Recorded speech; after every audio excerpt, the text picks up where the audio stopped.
Hello, Kingy here with another Raid Shadow Legend video. This time we're going to be doing it on my little clan boss team. Just collect these. Oh, that is nice rewards. Get that piece. So, my team is a 2-to-1 ratio team. Everyone is pretty well vital, and I've got Rio Bonespear and Iron Brago in Guardian sets. Farrakhan the Fat, he doesn't have to be in a lifesteal set, but I am running all the other three on lifesteal. The team setup for this, guys, is very simple. So, Senless Survivor opens with A1, Lydia opens with her A3, Farrakhan the Fat does whatever the hell he wants, prioritize the A3 because that's his true ability. Iron Brago opens with his A3, and Rio also opens with her A3. So nice, easy, full auto on every single affinity. Ultra Nightmare. Now this team, it is a 1-key team, an Ultra Nightmare, on Void, Spirit, and Force affinity. Force affinity can be a bit hard sometimes because Lydia becomes the stun target, and I don't quite have her HP low enough that she doesn't take too much of a hit. And I also want to put more of a shield ring on her and a bit more attack so her shield is a bit bigger. Because I run Sandler Survivor as my main stun target, and she has a nice, a really nice survivability from the stun. Again, Iron Brago and Rio Bonespear are also on Guardian sets, so that helps with the stun. Now the one problem with Sandler Survivor is that she does die first, generally because of her passive that offers ally protection. Now of course you've seen there, that's just the first little bit before we get into sync. Lydia did take the stun hit there, but that's just because of the buffs list. Once we get into sync, everyone will have the same buffs, and Sandlash will take that stun hit and make it better for survivability. Now the reason why I have all these champions as I do, so Lydia is there for her increased speed, her strengthen buff, and also her block buffs on the clan boss, which is real useful. So she can be replaced with a lot of other champions who bring increased speed. Could even replace it with an apothecary who has an increased speed and increased turn meter, which will allow you to change your speed tunes to make something usually a bit easier. Sandless Survivor is there for her buff extension, very critical, but if I had that Void champion, what's her name? Oh, I can't remember now. Who also extends the buffs and also helps with healing. She would probably be more suited in that position because, like I said, Sandlash dies because of her ally protection passive, which this team doesn't need because I am running 2 Guardian sets and Strengthen. Farrakhan the Fat is there just so I can run everyone on 70% critical rate, and also with those ally attacks and the extra 2 poisons, since I'm running poison sensitivity thanks to Lydia. He actually does get a decent amount of damage, but he's not really built for damage. He's just built for the speed tune to survive and to lay out those ally attacks. Iron Brago, of course, is amazing with his increased defense up for 3 turns, and his passive, which gives everyone else also a defense buff, which is really good for damage. And then he himself really smacks the damage. He's my highest damage dealer, followed by Sandler Survivor, naturally because they're both my defense, damage based on defense champions. Rio is there for her support. She does lay a lot of debuffs, all the debuffs you need against clan boss, with decreased critical rate, decreased attack. She does defense down, she does weaken, and she also chucks on HP burn, but her HP burn doesn't matter because I've got Farrakhan the Fat. Her decreased defense and weaken, well, Lydia also puts them in, so that's not so much of a thing, but she does have the decreased attack and the decreased critical rate. The decreased critical rate is really good because I could use Iron Brago for decreased attack, but I prefer to have him as a full damage build. Which sounds a bit weird putting damage with a Guardian set, but the team works because of Rio Bonespear's massive heals. She just drops these huge heals that I could have Farrakhan the Fat, Iron Brago, and Rio Bonespear all on non-lifesteal sets, and they will survive. Now at the moment the damage does look a bit not so great, but that's just because the first 6 turns I'm getting into sync.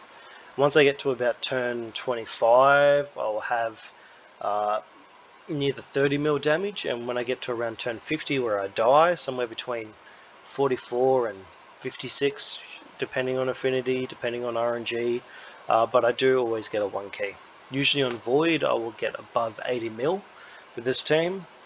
With Spirit I haven't actually had the chance to use this team on Spirit, but Spirit would be the best, and I think I would almost hit 90 mil on a Spirit affinity.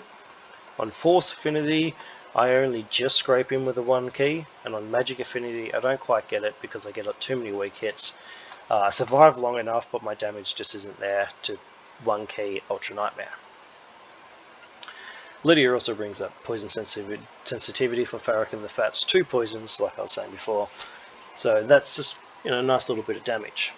Now Lydia the Death Siren, she's an amazing champion, and I really only have her here because I use her in 2 areas, for Seer teams and for Clan Boss, and the build she's got just works perfectly, and why try and force another champion into this position when I've already got it set up with really good speed, very good survivability, and decent accuracy. Her damage multipliers are alright, they're not the great, but her A1 is a 3.75 damage based on attack. Her A2 is a 4 based on attack. Now unfortunately my champions don't have much attack, so she barely scrapes into doing 10 mil damage. Now my Farrakhan the Fat, he has a 4.3 attack multiplier on his A1 and a 7.3 attack multiplier on his A2. Except most of his damage comes from the 2 poisons he places and stealing that HP burn that Rio places. He's mainly there for, like I said, for the ally attack, which just brings everyone else's damage right up. Soundless Survivor, her multipliers are pretty average, but thanks to the stats and gear I've got on her, her damage is second and not far off Iron Brago's. She's got a 2-hitter with a 1.6 multiplier damage based on defense on her A1, and her A2, which is what extends the buffs and also decreases enemy buffs, which I shouldn't have an issue with, is a 3.3 multiplier based on defense. And Rhea Bone Spear, one of my favorite champions, has a 4.3 attack multiplier on an A1 and a 5.8 attack multiplier on an A2, and you will be surprised how much damage she puts out considering her A3 doesn't hit the boss at all. So she doesn't actually get as many hits as everyone else, but she can still lay out a fair chunk of damage. And Iron Brago, possibly my favorite champion, his A1 is a 3.6 multiplier damage based on defense, his A2 is a 5.1, and his A3 is a 3.7. Now his A2 can smack really hard. I've seen it hit 190k in Ultra Nightmare. That was pretty lucky, and I'm not sure if that was this current build or an older build. But you see his A1 and his A3, they hit over 100k per hit, which is really solid. And are we going to see his A2 here? I think we are. Yep, 165.5. So that wasn't the best hit, but still a pretty solid hit for a defense-based champion. And again, everyone here is running on 2-to-1 ratio. It's all in sync now. And look at this, we're at turn 23 with over 31 million damage. So you can see that this is going to be a decent run for damage, and I think being on Void Affinity we should last to wave 49 or 51, about there, and I'm thinking that we're probably going to get maybe 81 million damage with this run. That's what it's looking like here. Now this team can be optimized depending on affinity, so I can actually have Rio Bone Spear do her cleanse after the stun attack, which means Lydia will always get that extra attack thanks to her passive, where if any enemy places CC on a champion she auto attacks. Now that would be great, but the problem with that is that it would make it really hard, and I would have to use lifesteal on both Rio and Brago, because she's set up to heal before the stun hit and before the A2, so after the 2 AoEs she heals. So that way when it comes to the stun hit, only one champion would take it, and that'll be Sandlashed or Lydia, who both have to be running lifesteal. and then no one else would take damage from the stun hit, so she doesn't need to heal anyone there. So her big thing is her healing and the block buffs. The cleanse is not necessary, but I think it helps out in the spirit affinity. And Sandlash Survivor and Iron Brago both have a decrease buff ability. Iron Brago on his A1, Sandlash Survivor on an A2, which means if that block buffs gets at 3% resisted, I still have a good chance to take out any of the attack up that the boss can place after his AoE 1, which is good. It's nice to have that extra security there. Granted, Iron Bragas is only on a chance, and if I did turn his A3 off, then I would have a better chance because I could sync it so he does 2 A1 hits before the clan boss AoE 2. But instead, I preferred for him to go the extra chance to place the decrease attack, just in case Rhea Bone Spear gets the attack down resisted. Now we're coming up here on turn 30, and we're going to have maybe 41 million damage by the time he takes his turn. Oh, not quite, but very close to it. Now this team is very stacked. Like, you've got 2 Void Legendaries, one of the best Legendaries in Iron Brago, and then 2 very, very good and solid Epics. Now, I don't expect everyone to be able to build this team, but you also have to take into account this is a 1-key Ultra Nightmare team. So it's not a team that everyone could build, but if you have these champions or have champions you can replace with these guys, you can do some serious damage on the clan boss. It's a really fun team. I just love watching it, and I love how it's full auto. I got it set up and I just hit auto on any affinity on any difficulty. Now, running Iron Brago in Lifesteal would be better for your Nightmare and Brutal difficulty, because he doesn't quite get the heal that he needs before the stun hit, so he can sometimes become a stun target. Same goes for Rhea Bone Spear, just because the speed tunes a bit differently and her abilities happen at the right time. You could build, set up a different team, same team but different setup, to make sure that she does her cleanse and block debuffs at the right time. But I prefer to actually not last that long in Nightmare and Brutal, because even if I only last 50 turns, this team, like 50 to 60 turns, this team can still hit up to over 100 mil on Nightmare and Brutal. And if I have them going for longer, then it just takes too long. So I find that this team with this setup is perfect, because it's the best setup for Ultra Nightmare, and then it's a little bit weak against Nightmare and Brutal, which allows it to, not go for 40 minutes. Because you don't really want to be here for 40 minutes, unless of course you're really trying to stack up that damage to show off against clan members, or if you're building up your own clan and you want to really get the damage up, then of course you could just run a bit of Lifesteal, or you could reset up Rhea Bone Spear. Same thing goes again, is that on every affinity except for Spirit, you can have Rhea Bone Spear do her cleanse after the sun. And of course you can still do it on Spirit, but just after I think turn 12 or 15, you have to manually take over and then correct it and then press auto again. And that's not why I built this team. This team is designed to be a full auto team, so you can really just enjoy it. Now, unfortunately, Lydia her damage just lacks a bit in this comp, but I think that's also to do with the build, just because she is running really fast. I think it's 269 speed, which is really fast, but then after that everyone else drops down a bit. Sandlash Survivor is the next, and then Farrakhan the Fat after that. The beautiful thing about these builds is that because of Farrakhan the Fat, I can run that lower critical rate on everyone except for Farrakhan the Fat, which makes the speed tune and everything a lot easier, and really pile out that damage.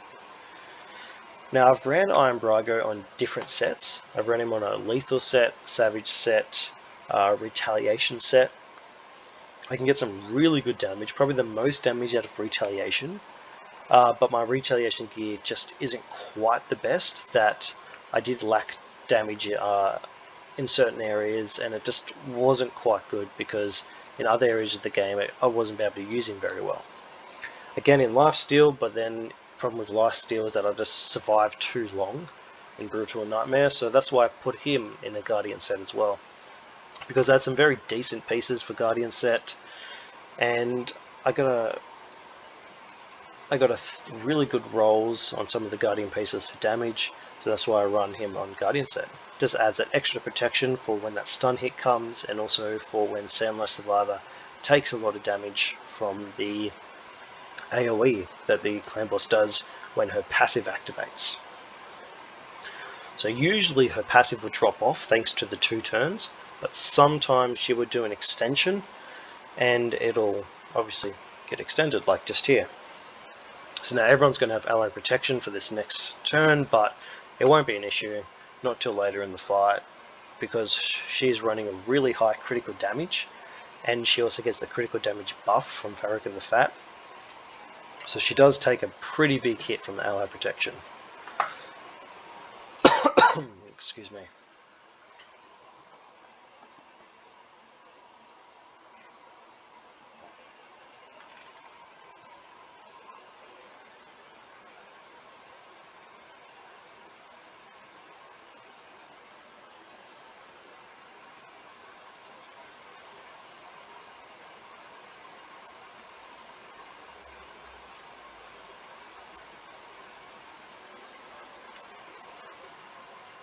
Just coming up here on the just passing 60 mil damage on turn 42.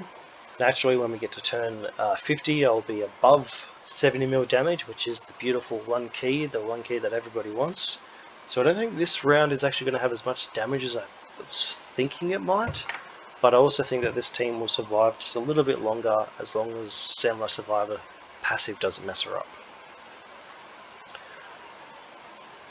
And of course, all my masteries are set up for down the offensive tree and the defensive tree, except for Farrakhan the Fat, because I really wanted to pick up his support masteries to make his building a lot easier for the accuracy, and also to reset the cooldown on his abilities, because I just want him to pop that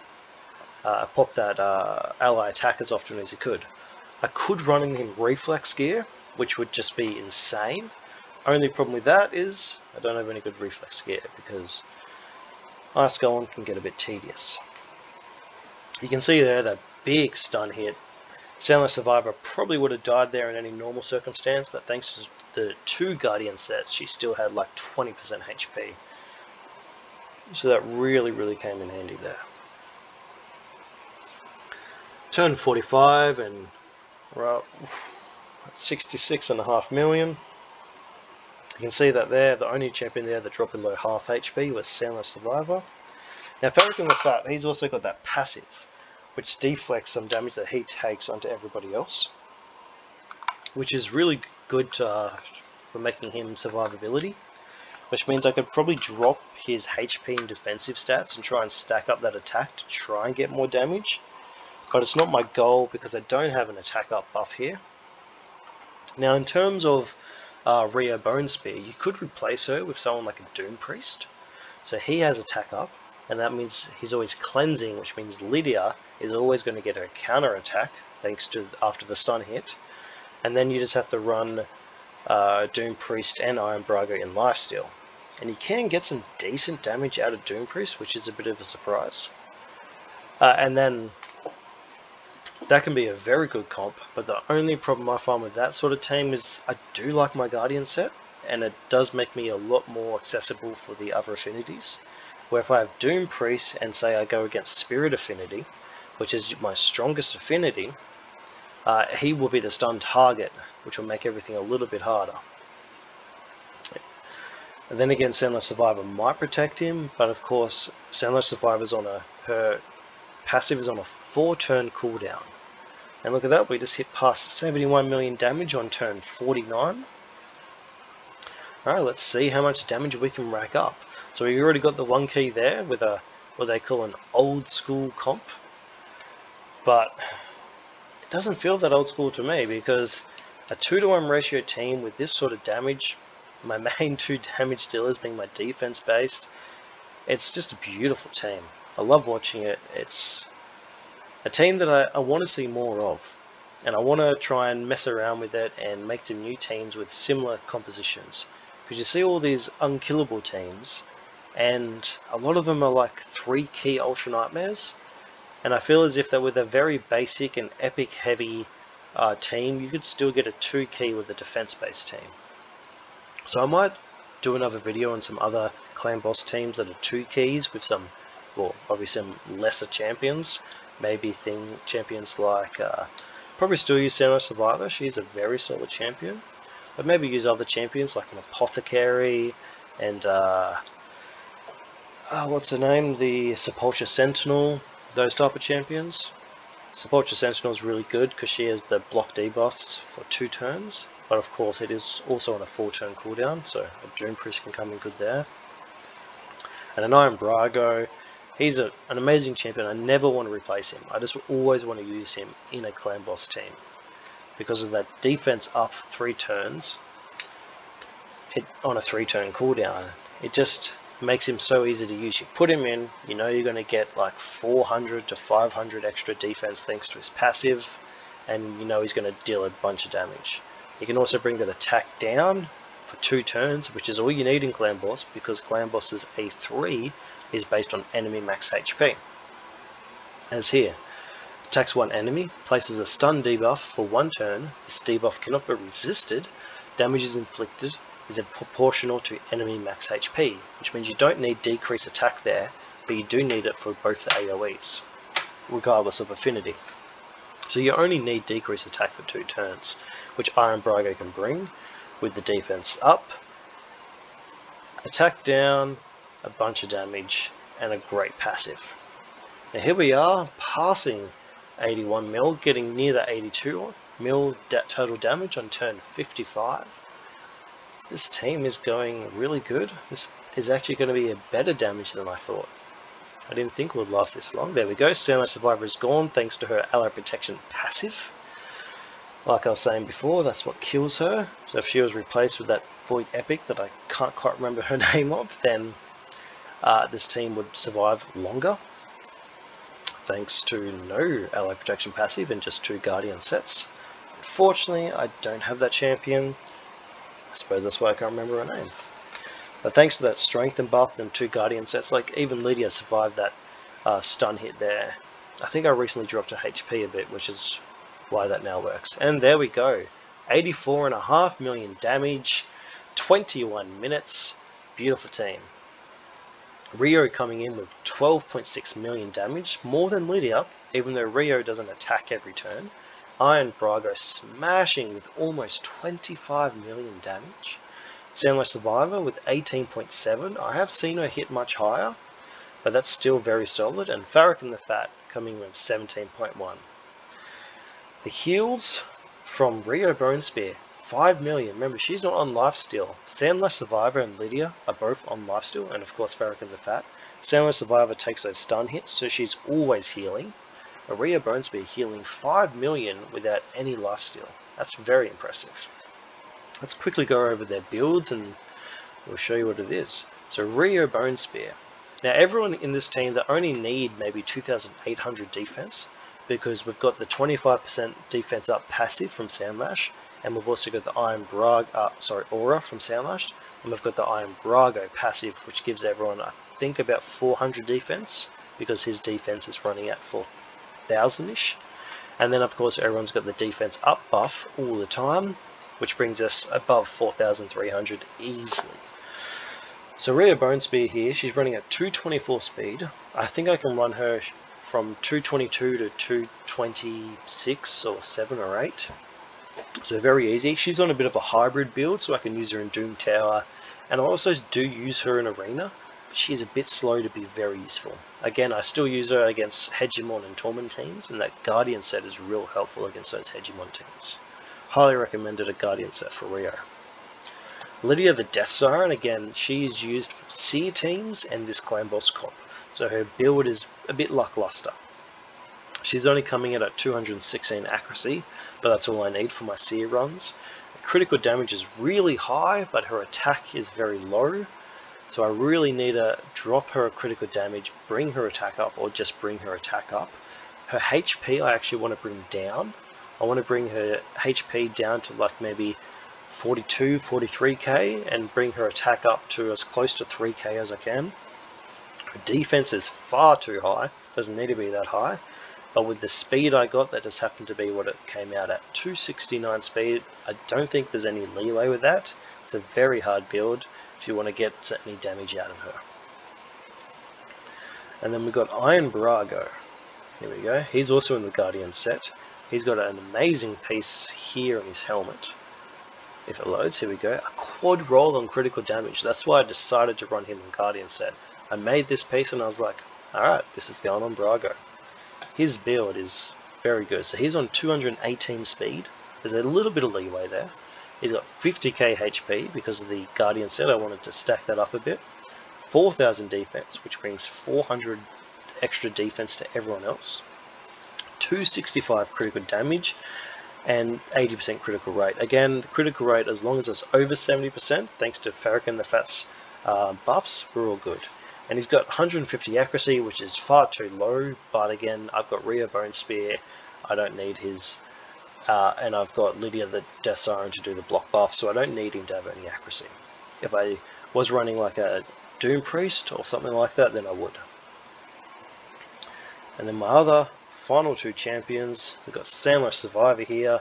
She's coming at 256 speed, 73% critical rate, very high HP. That's that high because it's not the stun that hit that kills her, it is her ally protection that kills her.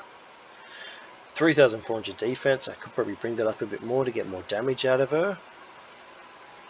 And yeah, the 256 speed, she has to be faster than Farrakhan the Fat, who I think is excuse me, who I think is 254. Now Farrakhan the Fat, his build is very solid, 42k HP, 3,000 defense. Thanks to his passive, I don't need those stats to be that high, and I can have them lower, but that's just what it turned out at. His accuracy is at 278, which is really good. That's mainly thanks to his masteries. His critical rate had to be over 100%, and then I put a little bit of critical damage on him, not much. A little bit of attack, not much. Could rebuild him, but my team's working just fine. So he's at 254 speed, running just a little bit lower. Now I've got him on 2 counter-attack accessories because with his masteries I went down the support tree instead of the defense tree, because he doesn't need the survivability. He did miss out on the retribution, but that's alright because I instead went and got this here to extend the poisons, lasting gifts, and I also picked up the cycle of magic. Has a 5% chance of decreasing the cooldown of a random skill by 1 turn. If I had reflex gear, I would probably run him in the defense tree and just run the reflex gear. I've also got this here, has a 30% chance to extend the duration of any debuff cast by this champion, so that's for the poisons, and then this here is for the lasting gifts, is for the increased critical rate, increased critical damage. But his buff goes up for 3 turns, so it is pretty good. And his passive, which I was talking about, deflects 20% of all incoming damage from this champion onto all allies, equally across all allies. So that's what makes him so easy to build and so easy to keep alive. And Iron Braga's passive increases the defense of all allies by 10% of this champion's defense. So very, very fun clan boss team, very good builds, very good champions, but again, one key, Ultra Nightmare. Alright, thank you. This was a Raid Shadow Legend video by Kingy.